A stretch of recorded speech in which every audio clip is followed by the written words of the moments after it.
अरविंदो घोष, दार्शनिक विचारक, सामाजिक कार्यकर्ता एवं सुधारक। अरविंदो घोष का जन्म 15 अगस्त 1872 ईस्वी को कलकत्ता में एक संपन्न परिवार में हुआ।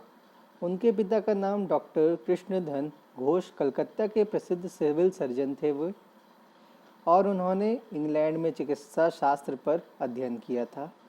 अतः वे पाश्चात्य संस्कृति से पूर्णतः परिचित थे और रंगे हुए थे। उनकी माता का नाम स्वर्णलता देवी था।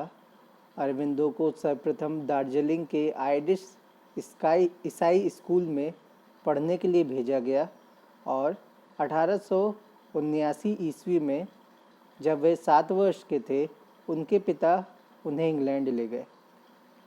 यहाँ पर अरविंदो ने Greek, Latin, English, French, Italian, German, Spanish भाषाओं का अध्ययन किया। 1890 ईस्वी में उन्होंने कैम्ब्रिज विश्वविद्यालय में प्रवेश लिया। वे ICS की परीक्षा उत्तीर्ण कर चुके थे, किंतु उन्हें अंग्रेजी सरकार की दास्यता स्वीकार नहीं थी। अतः बड़ी चालाकी से वे घुड़सवारी की परीक्षा में अनुत्तीर्ण हो गए। इंग्लैंड में अरविंदो घोष की भेंट बड़ौदा नरेश से हुई। बड़ौदा नरेश अरविंदो की योग्यता से बहुत प्रभावित हुए और उन्होंने अरविंदो को अपने यहाँ नौकरी हेतु आमंत्रित किया। 1893 में अरविंदो 14 वर्ष बाद भारत लौटे और बड़ौदा नरेश के यहाँ 13 वर्ष तक नौकरी करते रहे। इसके पश्चात उन्होंने बड़ौदा और कलकत्ता में विभिन्न और अध्यापकीय पदों पर कार्य किया। बड़ौदा के इस निवास काल में ही उन्होंने संस्कृत साहित्य व बंगला का अध्ययन किया।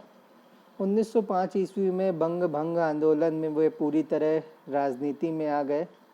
बड़ौदा से वे बंगाल चले आए और प्रकट रूप से राजनीति में कार्य करने लगे।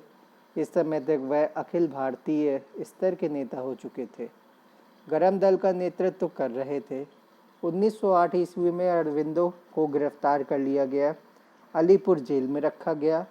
1909 ईस्वी में देशबंधु चित्तरंजन दास ने कुशल पैरवी कर उन्हें जेल से मुक्त कराया। इसके पश्चात अरबिंदो सक्रिय राजनीति से अलग हो गए और 1910 में पांडिचेरी पहुंचे, जहां उन्होंने अरबिंदो आश्रम की स्थापना की। यहां अरबिंदो घोष अंत तक योगाभ्यास अर्थात योग करते रहे। उन्होंने परमात्मा से साक्षात्कार की अनुभूति की। उनके आध्यात्मिक अनुभवों से असंख्य लोग प्रभावित हुए। उनका दृढ़ विश्वास था कि संसार के दुख का निवारण केवल आत्मा के विकास से ही हो सकता है, जिसकी प्राप्ति केवल योग द्वारा ही संभव है। वे मानते थे कि योग से ही नई चेतना आ सकती है। अरबिंदो की मृत्यु 5 दिसंबर 1950 में पौंडीचेरी में हुई। अरबिंदो को भारतीय एवं यूरोपीय दर्शन और संस्कृति का अच्छा ज्ञान था। यही कारण है कि उन्होंने इन दोनों के समन्वय की दिशा में उल्लेखनीय प्रयास किया। कुछ लोग उन्हें भारत की ऋषि परंपरा, संत परंपरा की नवीन कड़ी मानते हैं। अरबिंदो का दावा है कि इस युग में भारत विश्व में एक रचनात्मक भूमिका निभा रहा है तथा भविष्य में भी निभाएगा। उनके दर्शन में जीवन के सभी पहलुओं का समावेश है। उन्होंने अनेक महत्वपूर्ण विषयों पर अपने विचार व्यक्त किए, यथा संस्कृति, राष्ट्रवाद, राजनीति, समाजवाद, साहित्य, विशेषकर काव्य के क्षेत्र में उनकी कृतियां बहुत चर्चित हुई। मुख्य रचनाएं: essays on Gita, the life divine, collected poems and plays, collected poems and plays,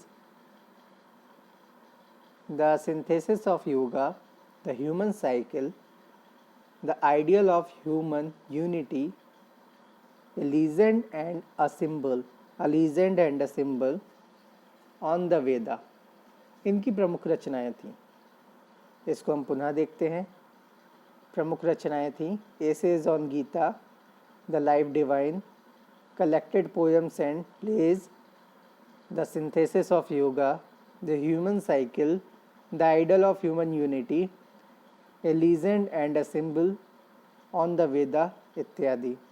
Aurobindo के दर्शन तत्वमीमांसा